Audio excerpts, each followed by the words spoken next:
नमस्ते Capricorn, welcome to healing life. 22 से लेकर के 28 ऑफ मार्च कैसा रहेगा आपके लिए? क्या कह रही हैं एनर्जीज, क्या कह रहे हैं कार्ड्स? किस एनर्जी में आपको सबसे ज़्यादा इस टाइम पीरियड में रहने की ज़रूरत है? लेट अस सी, लेट अस फाइंड आउट। और किस एनर्जी को आपको सबसे ज़्यादा अवॉइड करना है? तो पहली एनर्जी मुझे ये कह रही है कि आपको इस वक्त है ना चीज़ें अपने मन से करने की ज़रूरत है। आई फील कि आप ओवर थिंकिंग से थोड़ा सा बचें। बहुत आइसोलेटेड अगर एनर्जीज़ में आप लोग रहते हैं या ये सोचते रहते हैं कि चीज़ें मेरी लाइफ में हो नहीं रही हैं, या maybe you are giving a lot of negative thoughts, तो उससे थोड़ा सा आपको संभल करके रहने की ज़रूरत है। ये टाइम पीरियड में आपकी लाइफ में वैसे ही काम होंगे जिस तरीके की आप एनर्जीज़ देंगे। ओवर गिविंग एनर्जीज़, ओवर लोगों के साथ में मिलना जुलना या ओवर एनर्जीज देना, किसी के साथ में बहुत ज़्यादा ओवर फ्रेंडली हो जाना, इससे थोड़ा सा आपको संभलने की ज़रूरत है। आई फील कि ये टाइम पीरियड में जो भी आप सोच रहे हैं अपने थॉट से, अपनी कोशिशों से, अपनी मेहनत से, जो भी आप सोच रहे हैं, जो भी आप कर रहे हैं, आपको पता होना चाहिए फर्स्ट थिंग क्या कर रहे हैं, उसके ऊपर एफर्ट्स पूरे पूरे लगाने की ज़रूरत है। तो ऐसा नहीं है कि आप एफर्ट्स ना लगाएं। थर्ड थिंग कि universe is going to bless you in this entire week, जहाँ पर आपको बहुत सारी चीज़ों में क्लैरिटी मिलती चली जाएगी। लोग क्या कह रहे हैं, लोगों को इम्प्रेस करना या लोगों की बातों को सोच करके सुन करके आगे बढ़ते रहना is not going to help you in any way. दोस्तों को एंटरटेन करना, उनको गिफ्ट्स देना या over energy in any form, मदद भी इस वक्त थोड़ा सा अवॉइड करिए या लिमिटेड मदद करिए, ठीक है? बहुत ज़्यादा मैच्योर्ड है आप, बहुत ज़्यादा आप समझ रहे हैं लोगों को, चीज़ों को ज़्यादा समझने की कोशिश कर रहे हैं, बहुत ही अंडरस्टैंडिंग एनर्जी के अंदर अगर आप हैं, so it's not going to work. मुझे लग रहा है कि लोग आपका फ़ायदा उठाएंगे, आपकी अच्छाइयों का फ़ायदा उठाएंगे और आपको एक ऐसी सिचुएशन में डाल देंगे जहाँ पर से आपको फिर सिर्फ और सिर्फ रिग्रेट होगा।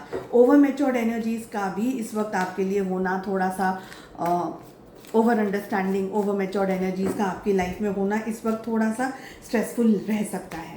लव लाइफ में, रोमांस में क्या होने के चांसेस हैं? लेट अस सी, लेट अस फाइंड आउट। सबसे पहले मैं बात करूंगी जो कि सिंगल्स हैं।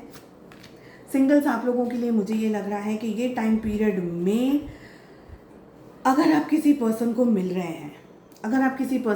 रहे हैं, towards the end of the week मिलने के चांसेस थोड़े से बढ़ जा रहे हैं। बट अगर टाइम पीरियड में आप किसी से मिल रहे हैं, हो सकता है कि वो पर्सन से आपको मन दुख हो या आपका पास्ट आपको ऑलरेडी इरिटेट कर रहा हो या आप अपने पास्ट से थोड़े से परेशान हो। ओके, ये एनर्जी दिख रही है। आई ऑल्सो फील कि आप रिलेशनशिप में बहुत ज़्यादा एफर्ट्स नहीं लगाना चाह रहे, you are just waiting and watching, because बहुत सारी चीज़ों ने आपका जो ध्यान है हर्ट किया है आपको, आपके पास्ट ने आपको हर्ट किया है और इस वीक में प्रोबेबली वो हर्ट आपका सरफेस लेवल पर वापस आ रहा है। आप जिस पर्सन को ढूंढने की कोशिश कर रहे हैं, जिस पार्टनर को ढूंढने की कोशिश कर रहे हैं, सबसे पहले तो आप कमिटमेंट को ढूंढने की कोशिश कर रहे हैं, कंपैटिबिलिटी को, लॉयल्टी को ढूंढने की कोशिश कर रहे हैं। ऐसे किसी पर्सन को आप ढूंढने की कोशिश कर रहे हैं जो कि आज के ज़माने में ना हमको ऐसा लगता है कि एग्जिस्ट ही नहीं करते, ठीक है?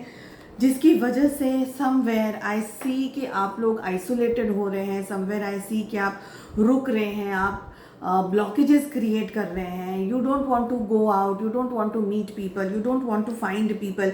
ये सारी यहाँ पर मुझे एनर्जीज दिखाई दे रही हैं। आई ऑल्सो फील कि ये टाइम पीरियड में आप लोग just leave everything on universe. बस this is the best advice I can give, just leave everything on universe, ठीक है? बात करते हैं उनकी जो कि कमिटेड रिलेशनशिप में है। आप लोगों को आइदर आपके पार्टनर हर्ट कर रहे हैं या आप किसी इन्फ्लुएंस के अंदर जा कर के अपने पर्सन, अपने पार्टनर को हर्ट कर रहे हैं, परेशान कर रहे हैं, तकलीफ दे रहे हैं। One situation. सेकेंड सिचुएशन, या आपके पार्टनर आपको हर्ट कर रहे हैं या तकलीफ कर रहे हैं। इन एनी केस आप थोड़ा सा इस रिश्ते से गैप ले रहे हैं, ब्रेक ले रहे हैं, आप थोड़ा सा पीछे हट रहे हैं अपने पर्सन, अपने पार्टनर से। समवेयर आई सी कि your partner is missing you during the entire situation. आपके पार्टनर को लग रहा है कि ये रिलेशनशिप में मैरिज इम्पॉर्टेंट है, कमिटमेंट इम्पॉर्टेंट है, बट कुछ इम्बैलेंस एनर्जीज यहाँ पर मुझे दिख रही हैं। एक्सटर्नल इन्फ्लुएंसेस होने के चांसेस बहुत स्ट्रांगली मुझे दिखाई दे रहे हैं मे बी कोई प्रोवोक कर रहा है आपको, या मे बी कोई ऐसी बात कर रहा है आपको जो कि नहीं होनी चाहिए। Okay, this is what I can see. आप इस रिश्ते के अंदर आगे बढ़ने से पहले बहुत दफ़े सोच रहे हैं, 50 दफ़े you are just thinking and thinking and thinking. Again the best advice I can give you is to leave everything on universe. तो बहुत ज़्यादा स्ट्रेस में न आते हुए आप यूनिवर्स के सरेंडरिंग के स्टेट में आ जाइए। यूनिवर्स से प्रे करिए कि जो भी हो अच्छा हो, and that will be the best energy for you. किसी भी पॉइंट पे इस रिलेशनशिप को मैनिपुलेट करने की कोशिश ना करें, आपकी साइड से एटलीस्ट आप ना करें। So that will be one best energy you can give your self. It will be a blessing actually. आप मैनिपुलेट ना करें। If your person is doing it will be okay, and you will eventually understand कि आपके partner को इस relationship में exactly क्या चाहिए। सो उम्मीद करती हूँ आपको ये रीडिंग पसंद आई। I wish you all the very best. हम मिलते हैं नेक्स्ट रीडिंग में। Take care, bye bye.